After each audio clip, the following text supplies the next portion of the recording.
My name is Erilyn, and the night I stopped shaking was the night my phone would not stop glowing. It began with a soft light on the kitchen counter. Then another. Then 10 more stacked like little warnings. I was plating dinner for 2. Lemon chicken. Warm bread. The kind of meal you cook when you want to say without saying it, I am here. I am trying. The clock said 7. The door stayed closed. My partner Dorian had sent the same message he had sent all month. Running late. Big push. Post tomorrow. The words looked tired. The kind of tired that hides something. I set his plate in the oven and wrapped mine. The phone glowed again. This time it was not a text. It was a tag. A notification from the app where people post their lives in squares. I do not live loudly online. Dorian does. He believes in angles and captions and the story of a man who is always building. I tapped the alert without thinking. The post opened to a rooftop at sunset. A hand raised a glass. The glass was not Dorian's. It was a woman's. Slender wrist. Gold bracelet. The caption read, "He makes me brave." 3 heart emojis. A city skyline behind her, sharp as truth. My first thought was ordinary. Who is she? My second thought was stubborn. Coincidence. But the third thought felt like a stone dropped into deep water. He is there. Because I knew that skyline. I knew that rooftop.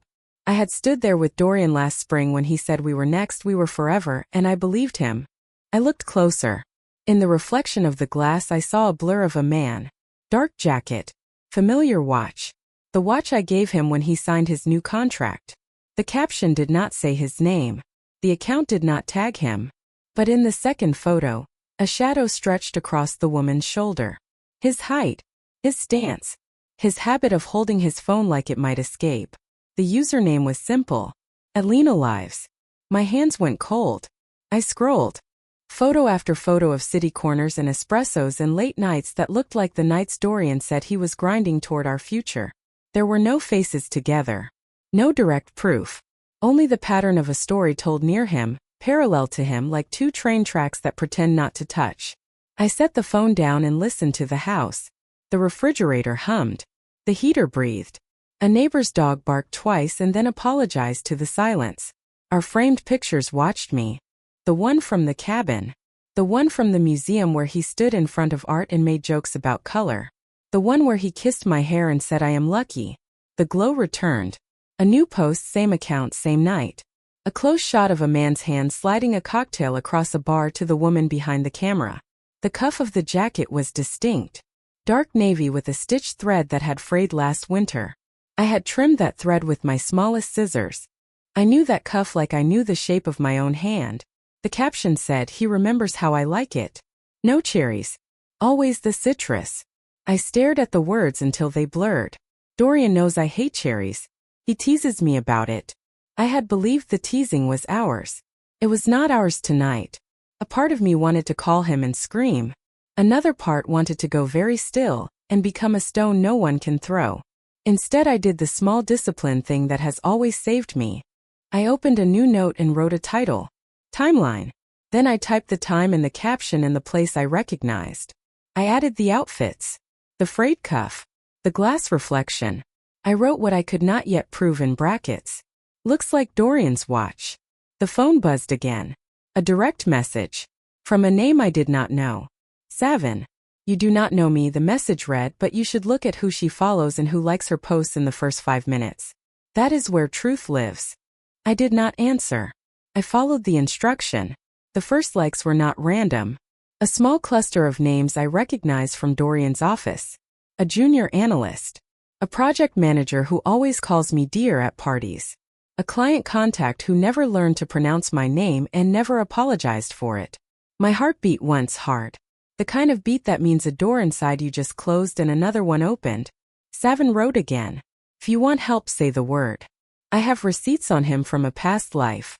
You are not the first. I wish someone had told me. I read the message twice. I put the phone on the counter as if it might burn me. The oven ticked. The bread would be ruined if I did not take it out. I did not take it out. Keys turned in the lock. The door opened. Dorian stepped in, late-night cologne and a smile that did not reach his eyes. Long day, he said, setting his bag down. He kissed my cheek. The kiss was warm and empty. He walked to the oven, peeked in and laughed. "Did you forget the bread?" "I forgot," I said. My voice sounded like someone else had borrowed it. "How was the rooftop?" He froze. A pause as small as a raindrop. Then a shrug. "What rooftop?" "The one at Reed Tower," I said. "Soft. Precise. The one with the view of the river." He looked at me like I had spoken a language he did not know. I was at the office. My phone glowed on the counter between us. A new tag. A new picture. The rooftop lights were clear as stars. The caption read, "He says I see him." I do. I do. A ring emoji. Not on a hand. Just floating. Promise or a tease. Dorian reached for the phone. I got there first. "Do not lie again," I said. He did not answer. He looked at the screen. He went very still. I took a breath that tasted like metal. Then another. In the quiet, a plan began to arrange itself in my head. Clean lines on a blank page. Not rage. Not a scene. Something else. Something that would hold when the shaking stopped. I turned the phone so he could see the account name. His face changed in stages. Surprise. Calculation. That light men get when they start building a story, while the truth is still warming up its voice. "It is a client," he said at last. "She is unstable. She has a crush. She posts things to get attention. I have asked her to stop. She will not." "Then she will not mind if I message her," I replied. He smiled brittle. "Do not. It will make it worse." "I think," I said, "it is already worse." I walked past him and set the ruined bread on the stove. The house felt different. As if someone had shifted the foundation half an inch to the left. I picked up my phone again and opened the message from Savin. "Help," I typed. "I am ready." And as I pressed send, a new post from Atlanta Live slid into my feed. A short video. Laughter. A voice off camera. A man's voice. Dorian's voice. The clip ended before his face appeared. The caption said, "He says love is in the details. Mine is too." The message from Savin pinged back fast and cool. "Good. Then read this thread before midnight. By morning you will not need to ask him anything." Savin's reply opened like a door I had been circling for months without realizing it was unlocked. "He is not new at this," the first line read. "You are not the first. And unless you make yourself the last, there will be more." Attached were screenshots. Dozens of them. Messages between Dorian and Lena. Messages with timestamps that matched the nights he told me he was pulling late hours. His words were not vague. They were not open to interpretation. "She buys everything I say. I told her she worries too much. I like her soft. She will never leave. She thinks I am building for us." Each sentence sliced clean through the excuses he had fed me. I scrolled until my hand shook. Then I stopped at one line, one I had to read twice before my body accepted it. "Once I secure the deal, I will move on. She is good cover, nothing more." Cover. That was what I had been. Not a partner. Not a future. A cover. The oven timer clicked as if reminding me I was still in my own kitchen, standing in the same spot where I had once whispered to him about children, about houses, about building a life together. Savin's final message was short. "Do not tell him what you know yet. Build. Quietly. That is the only way to win." I locked my phone, pressing it so hard in my palm that I felt the edges cut. My reflection in the black screen looked strange, my eyes wider, my mouth set. Dorian was in the shower by then. I could hear the water running, steady and unbothered. He hummed. He always hummed when he believed his world was safe. I sat at the table with a notebook, the same one I used to track bills and groceries. On a blank page I wrote a single title in careful block letters. Operation Truth. Beneath it I began the first column, dates. Every time he had said working late. Every time Lena's account lit up. Second column. Spending. Receipts I had saved. Credit card charges that never matched what he told me. Third column, witnesses. Friends who had seen him where he should not have been. A neighbor who once mentioned he looked sharp for the office on a Saturday morning. And last, leverage. Proof that could not be denied. His words in Lena's messages. His voice in her video. His face in the reflection of that cocktail glass. By the time he came out of the shower, steam trailing behind him like a curtain, I had filled half the page. He kissed the top of my head, dripping water onto my notebook. "What are you working on so late?" he asked, pulling a shirt over his shoulders. "A project," I said, my voice calm. "Something for us." He smiled, satisfied with the answer, and turned away. I stared at his back, wondering how many lies it took to make someone's posture look so casual. When the lights were out and his breath deepened beside me, I turned back to the glow of my phone. I went to Lena's account again. She had posted one last photo for the night. A wine glass tipped against a shoulder I knew. Her caption read, "I like it best when he whispers I am his real forever." Forever. A word he had stolen twice. Once from me. Once for her. I whispered into the dark just for myself. Forever is mine now. And I pressed save on every post, every message, every scrap of truth. Because the pieces were no longer chaos. They were evidence. And evidence is power. The next morning, Savin sent me a name I did not expect. A lawyer, one who specialized in cases just like mine. Her message read, "Call her. If you want this to end on your terms, she is your first ally." The lawyer's name was Althea Rowan. When I called, her voice was brisk, almost sharp, like a knife that had never dulled. "I do not need the whole story," she said before I had even finished explaining. "I need the proof." "Do you have proof?" I hesitated, then opened my notebook. "I have dates, receipts, screenshots, messages. Enough to choke on." "Good," she replied. "Then you are already ahead of most. Send it all to me tonight. Do not confront him. Do not show your hand. Let him believe he is still in control." Her certainty anchored me. For the first time in weeks, I felt like the chaos had a map. That night, while Dorian sprawled across the couch, scrolling through his phone with that little smile he saved for other women, I sat at the kitchen counter scanning every screenshot. I labeled files with precision. Late work _ July 12, credit card _ August 04, message of forever. Every click, every save was a quiet act of rebellion. My fingers trembled, but not from fear. From power waking.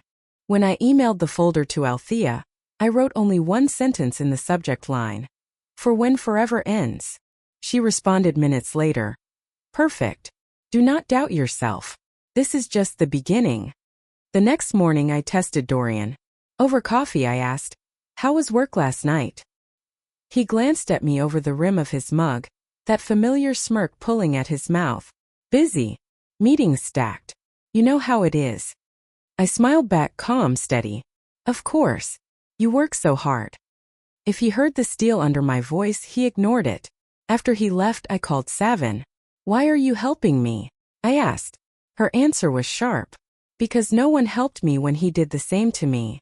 And because men like him count on silence. You are not silent." Her words burned into me.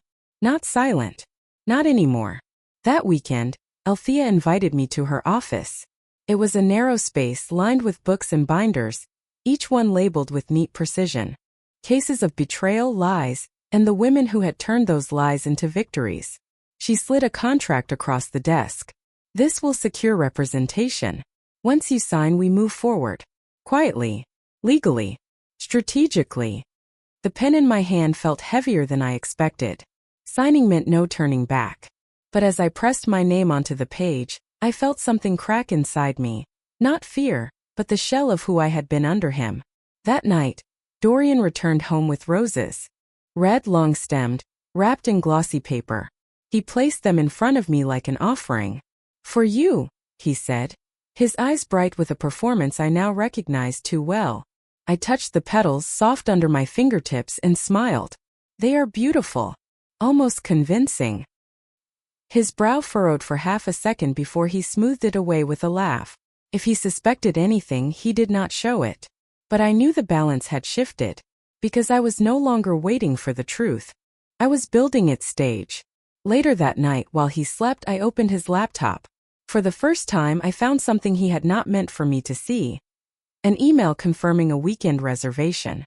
2 names. His, hers. A beach house rental. And suddenly, the evidence I had was only half the story. The email sat on the glowing screen like a dare. Reservation confirmed. 2 guests. 3 nights. Beach house. Her name was there, bold, casual, unashamed. Not hidden in code. Not buried in some secret folder. He had grown so confident in his deceit that he no longer cared if the walls of his lies leaked. I copied the email, printed it, and slid the paper into my growing folder. The sound of the printer was almost thunderous in the silent house. Each page was another nail in the coffin he had built for himself. The next morning I made him breakfast, eggs, toast, and coffee the way he liked it. I placed the plate in front of him and said, "You deserve a break, don't you?" He looked at me, startled. "What do you mean?" "Just that you work so hard. Maybe you need time away." His fork hovered midair. Then he grinned, relieved. "Exactly. I was thinking the same. A little time out of the city clears the head." I smiled, tilting my head just enough. "Yes. With the right company." He laughed. Too loud. Too forced. And I tucked the sound away as evidence. Later, I drove to Althea's office again. The folder now bulged, heavy with receipts, messages, screenshots, and that reservation confirmation. I laid it on her desk. She flipped through, her sharp eyes narrowing. "He is reckless. Men like him always think they are untouchable. But this," she tapped the page with the reservation, "this is arrogance. And arrogance is what we use." Her plan began to take shape, a careful chessboard of timing and exposure. "You need allies," she said. "Someone close to him. Someone who will not question why you are suddenly paying attention to details. Do you have anyone?" My sister's face flashed in my mind. Leora, protective and fierce, the kind of person who could spot a lie before the liar even spoke it. "Yes," I said. "My sister." That night I invited Leora over. She arrived with wine as always and settled onto my couch. When I handed her the folder, her smile vanished. "He is doing this to you," she whispered. I nodded. "And worse. He thinks I will never find out. He thinks I am too loyal, too blind." Her hands trembled as she flipped through the evidence. "What do you want me to do?" I leaned forward, my voice low, steady. "I want you to help me expose him. Not just to me. To everyone." Her eyes burned with the same fire that had always made her my protector. "Then he will regret ever crossing you." Days passed and Dorian continued his performance. Late nights, excuses, hollow gestures of affection. But every moment I played my role better than he did. I laughed when he laughed, nodded when he spoke, kissed him goodnight with lips that already carried secrets. Inside I was rehearsing. Because soon, his private world would collapse under the weight of his own arrogance. One evening as I folded laundry, his phone buzzed on the table. A message lit up the screen. "I cannot wait for the beach house. It will be just us. Finally free." And that was when I realized he was not planning a weekend escape. He was planning a new life. Without me. The words on that screen burned into me like a brand. Finally free. Free from what? From me? From the vows he made with such convincing eyes? My pulse pounded as if it wanted to leap through my skin. The room spun with betrayal, but beneath the storm, a dangerous calm took root. If he was planning a new life, I would make sure the ruins of his old one buried him first. I printed the message and slid it into my folder. The evidence was no longer whispers, it was a scream. But proof alone was not enough. Revenge needed a stage, and his stage was always public. Althea helped me shape the skeleton of the plan. Leora gave it flesh. "He has to be trapped by his own arrogance," Althea said. "We do not destroy him with rage. We destroy him with his own words, his own deeds. The audience must be undeniable." Leora leaned in, her jaw set. "Thanksgiving is 2 weeks away. He will not expect you to act before then. We can use that dinner. Family, friends, everyone he wants to impress." I almost laughed at the poetry of it. A holiday built on gratitude, turned into a spectacle of exposure. The preparations began quietly. I called the restaurant we had once celebrated anniversaries in, a place he adored for its reputation and grandeur. I booked a private room for a surprise dinner. The hostess congratulated me on planning something so thoughtful. If only she knew the truth. I visited a tech store with Leora and bought a small microphone, the kind that could hide in plain sight. "You are serious about this?" she whispered as we walked out. "I am done being silent," I said. The folder of evidence grew heavier. I rehearsed my lines in the mirror, watching my face harden into the perfect mask. I practiced how to look wounded, how to pause just long enough for gasps to fill the room, how to unveil his lies like a magician pulling silk from a sleeve. I wanted him to feel what I had felt. The moment when trust shatters so loudly it echoes for years. Dorian remained oblivious. At night he kissed my forehead, murmuring empty promises about working late. Sometimes he hummed while packing his suitcase, as if secrecy had become his favorite song. One evening I asked, "Are you tired?" He smiled faintly. "A little. But it is worth it. Soon everything will change." "Yes," I whispered as he walked away. "Soon it will." But beneath the planning, fear still flickered. What if he saw through me? What if he discovered the folder, the recordings, the trap? I locked everything in a small safe Leora brought over. We tucked it into the back of my closet, hidden beneath old blankets. She squeezed my hand. "You are not alone," she said. Her voice steadied me. For the first time I believed this was not just revenge, it was reclamation. My story would not end with betrayal. It would end with exposure. The night before Thanksgiving, I laid out the dress I would wear. It was crimson, bold, the color of both love and war. When I slipped it over my shoulders, I felt like armor had replaced fabric.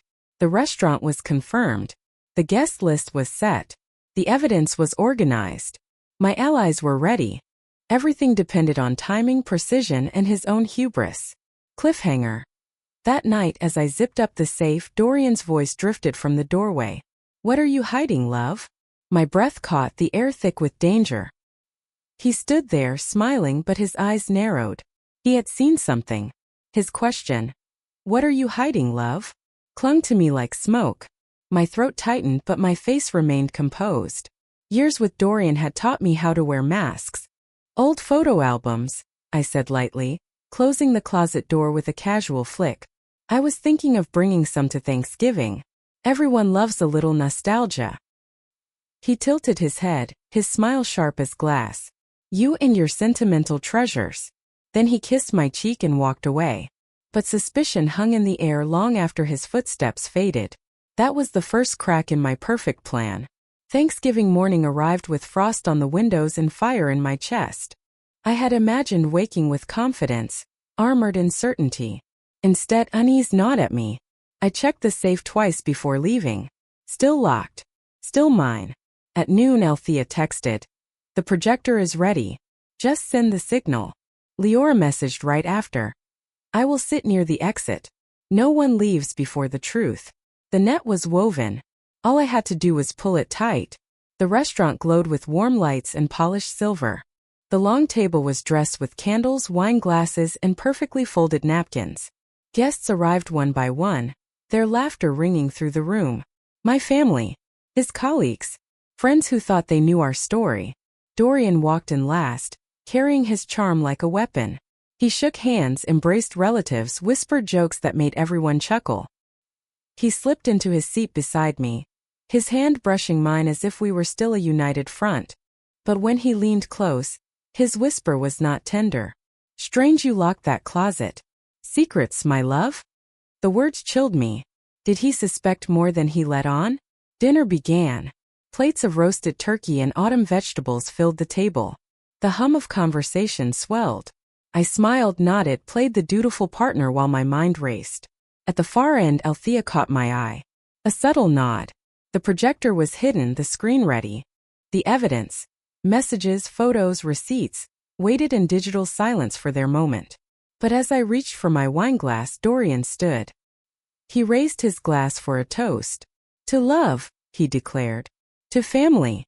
To building a future together." Applause followed. Faces glowed in the candlelight. He looked every inch the devoted husband. And then his eyes locked on me. Cold. Calculating. A ripple of panic ran through me. What if he tried to seize control of the night first? What if he exposed me before I exposed him? Leora shifted in her seat near the door, watching intently. Althea kept her hand near the remote. My allies were poised, but the danger was sharp. I forced a smile and raised my own glass. "To truth," I said softly, loud enough for only him to hear. His hand tightened on his glass. As dessert arrived, the moment to act was close. The evidence was waiting, but timing was everything. Too soon and it would look vindictive. Too late, and the night might slip through my fingers. Then an unexpected complication. The restaurant manager approached me, his brow furrowed.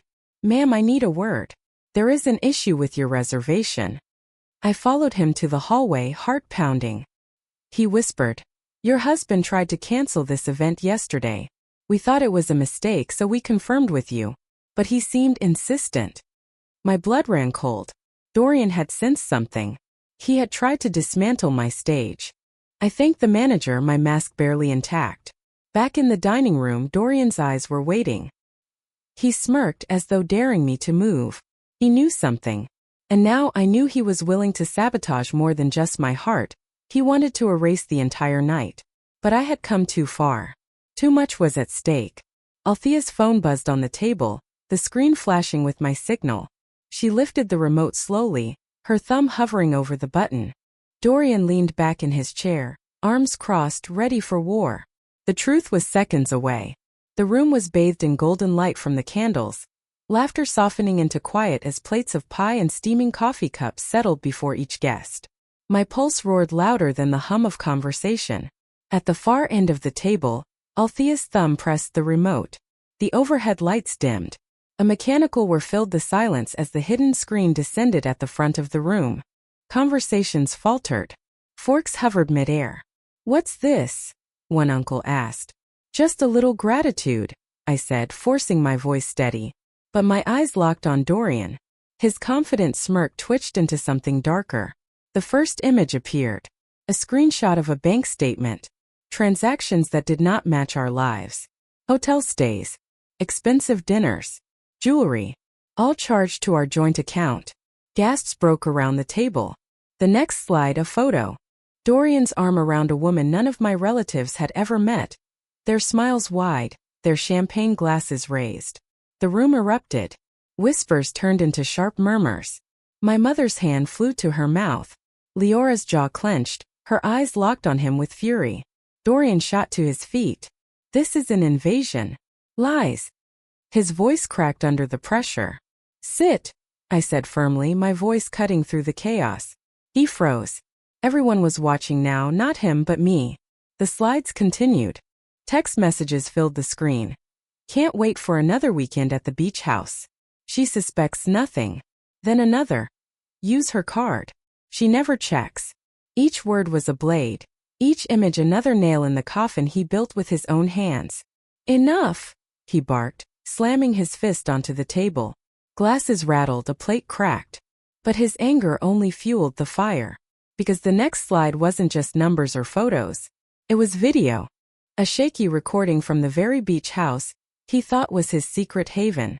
My friend Althea had posed as a buyer when we staged the house showing weeks earlier. The cameras captured him walking through the living room, hand intertwined with the same woman from the photos. His voice was clear. "She'll never find out. She's too sentimental, too naive. By the time she realizes, I'll have everything." The room went silent. Every lie, every smirk, every whispered excuse, it all shattered under the weight of his own voice. "Do you still think I am too sentimental, Dorian?" I asked quietly, standing now. My chair scraped against the polished floor, the sound sharp as judgment. Eyes darted between us. Guests leaned forward, their breath held. "You tried to cancel this dinner. You tried to erase me. But tonight," I lifted my chin, "everyone sees the truth." His face flushed crimson. "You don't know what you're doing," he snarled. But I did. The screen went black. The silence was heavier than any scream. Then my father spoke. "You used her, Dorian. You used all of us." Others followed, their voices layering. "Shameful. Disgusting. How dare you?" Dorian tried to gather his composure, his charm, but it slipped like water through his fingers. No joke. No smile. No smooth excuse could rescue him. And I wasn't finished. I pulled a small folder from my bag and placed it on the table. Bank records. Emails. Contracts. Everything needed for the authorities and the court. I didn't just find your betrayal. I prepared for it. His eyes widened. His lips parted. For the first time, Dorian looked powerless. You thought you could take everything from me in silence. Instead, I leaned closer, my voice steady. You've lost everything in front of witnesses. The room was electric. His colleagues shifted uncomfortably, realizing their star had fallen. My relative's eyes burned with anger on my behalf. His own friends avoided his gaze. Dorian stood frozen, caught in a web of his own making. He exhaled long and ragged, then whispered, "If you think this is the end, you're wrong." But I met his gaze with a steady calm. "No, Dorian. This is only the beginning." The air in the dining room was thick with silence, yet it vibrated with tension like a live wire. Nobody moved. Nobody breathed. Then, all at once, voices burst forward like a storm breaking open. Unbelievable. He used her for years. All this time under our noses. Dorian's hands trembled as he reached for his glass, but the glass slipped and shattered on the floor.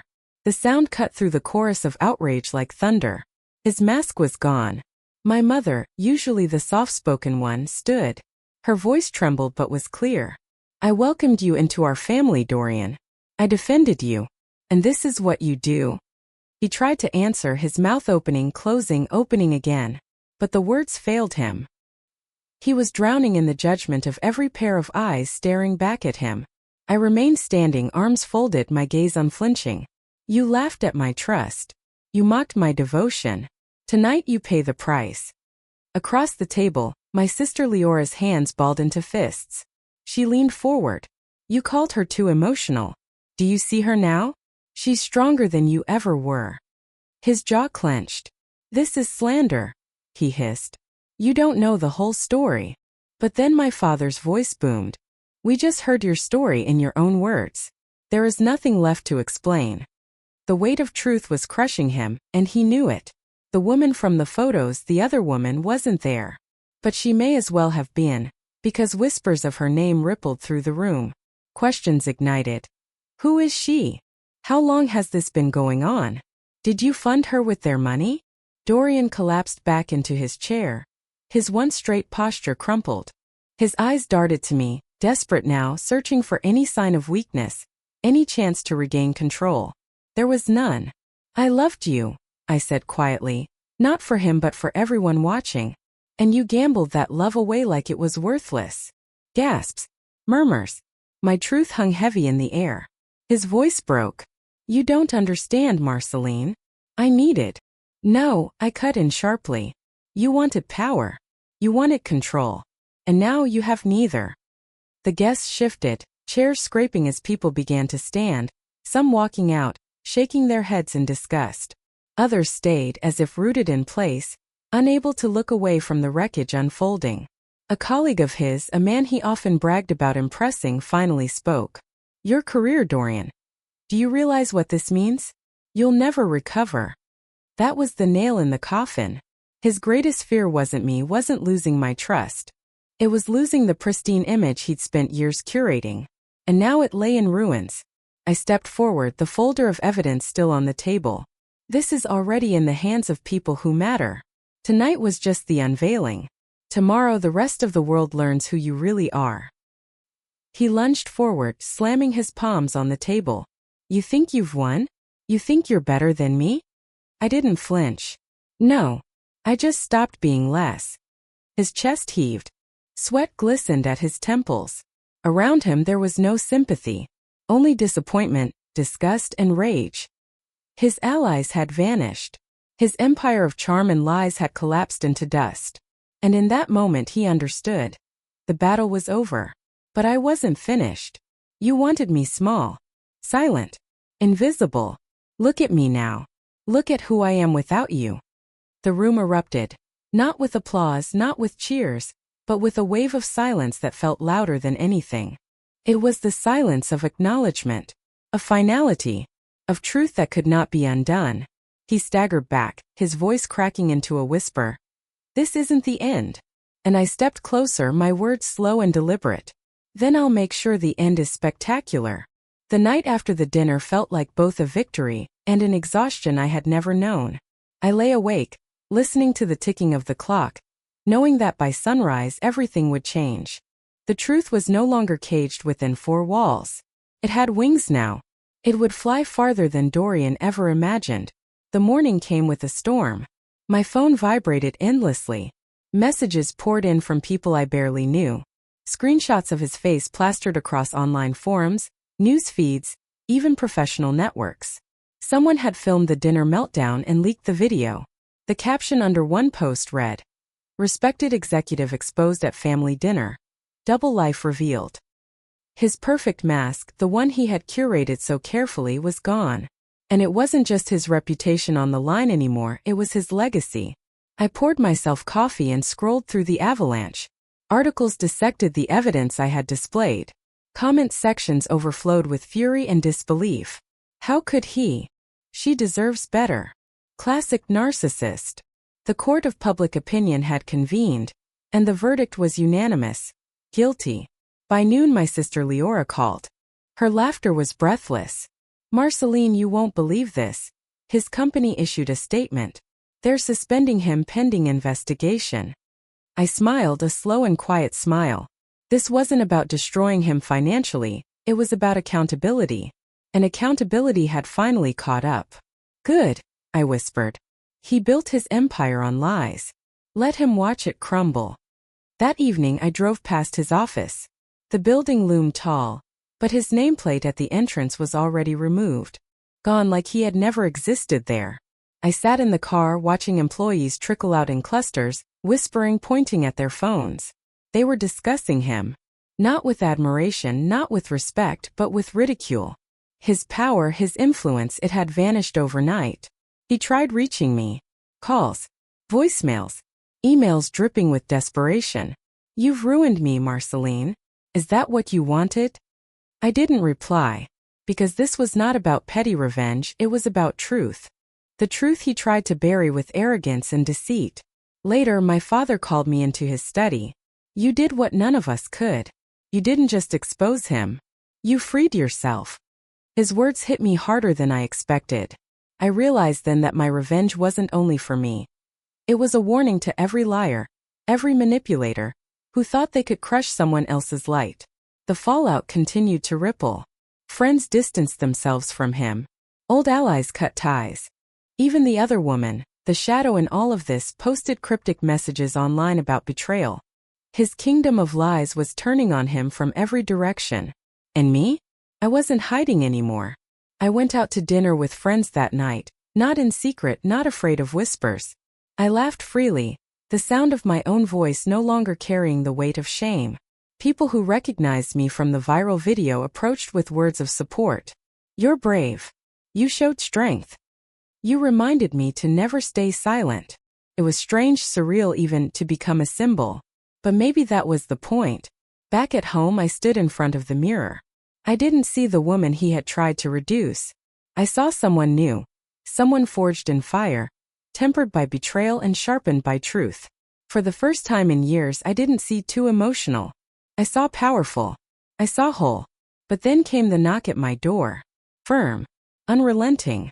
When I opened it, Dorian stood there. His suit wrinkled, his eyes bloodshot, his entire body radiating desperation. "This isn't over," he said, his voice low and trembling. "You don't get to walk away like this." I tightened my grip on the doorframe and met his stare. "Watch me."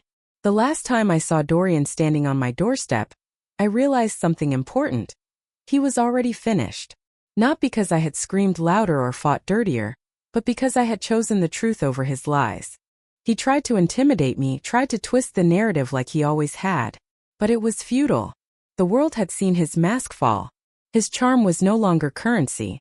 His excuses no longer carried weight. "Marceline, you destroyed everything," he spat, his voice trembling. "No," I corrected, calm and steady. "You destroyed yourself." I just held up the mirror. I closed the door, and for the first time I felt nothing. No fear. No anger. Not even pity. Just release. The days that followed weren't about him anymore. They were about me.